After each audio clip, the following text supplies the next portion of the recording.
MA PVS के सभी विद्यार्थियों का क्लास में स्वागत। आज का लेसन जिस दार्शनिक पर है वो उनका नाम है कांट। कांट जर्मन के एक महान दार्शनिक हुए हैं जिन्होंने एपिस्टेमोलॉजी, एथिक्स, एस्ट्रोनॉमी, फिज़िक्स पर बहुत बुनियादी काम किया है। आज की क्लास में हम कांट की एथिक्स के ऊपर बात करेंगे और इनके एथिकल प्रिंसिपल को समझने से पहले हमें दो टर्म्स को समझना ज़रूरी है। एक है परिणाम सापेक्ष नैतिकता और दूसरा है परिणाम निरपेक्ष नैतिकता। जैसे कि आपने पढ़ा है अभी तक, स्वार्थवाद है, सुखवाद है, उपयोगितावाद है ना, आत्मपूर्णतावाद है, ये सब कहलाते हैं परिणाम सापेक्ष नैतिक सिद्धांत। और कांट का जो नैतिक सिद्धांत है वो कहलाता है परिणाम निरपेक्ष नैतिक सिद्धांत। अब इन दोनों में फ़र्क क्या है? देखिए, परिणाम सापेक्ष जो नैतिक सिद्धांत है वो ये मानता है कि इसकी नैतिकता या इस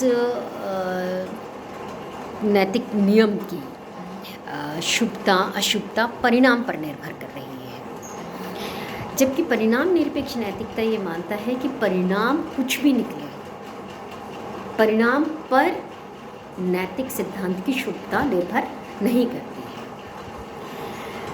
सपोज़ अब जैसे सुखवाद है, तो सुखवाद क्या मान रहा है कि शुभ क्या है? सुख है। ऐसा कोई भी कर्म जिससे कि हमें सुख मिलता है वो शुभ है और जिससे हमें दुख मिलता है वो अशुभ है। तो ऐसा कोई भी एक्शन जिसके परिणाम में हमें सुख मिलता है वो शुभ है, तो ये परिणाम पर निर्भर हो गया। ठीक वैसे ही जैसे कि उपयोगितावाद मानता है कि शुभ क्या है? अधिकतम व्यक्तियों के लिए अधिकतम उपयोगी है, तो वो कर्म शुभ है। और अधिकतम व्यक्तियों के लिए अधिकतम उपयोगी नहीं है, तो वो कर्म क्या है? वो शुभ नहीं है। तो यहाँ पर भी क्या हम निर्भर कर रहे हैं? किसके ऊपर? परिणाम के ऊपर निर्भर है। कांट ने कहा कि किसी भी कर्म की शुभता अशुभता उसके परिणामों पर निर्भर नहीं करती।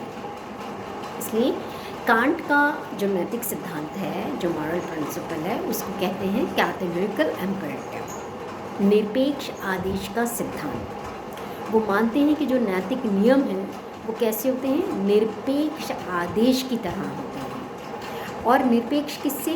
देश, काल, परिस्थिति और परिणाम से। परिणाम उनका कुछ भी निकले, वो अपने आप में शुभ होते हैं। अब इसको मैं एक एग्जाम्पल से आपको समझाती हूँ। कांट मानते हैं कि हर दार्शनिक जो भी नैतिक विचारक हैं वो इसके ऊपर ज़रूर विचार करते हैं कि शुभ क्या है। तो कांट ने भी इसके ऊपर विचार किया कि आप शुभ किसे कहेंगे। उन्होंने कहा कि शुभ क्या है? शुभ संकल्प है शुभ। अब ये बहुत अजीब बात थी कि शुभ संकल्प, और शुभ संकल्प का मतलब क्या?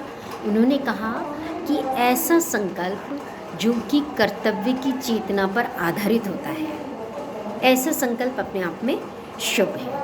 अब चाहे उसका परिणाम कुछ भी निकले, अगर कोई कर्म आपने शुभ संकल्प से किया है तो वो शुभ होगा।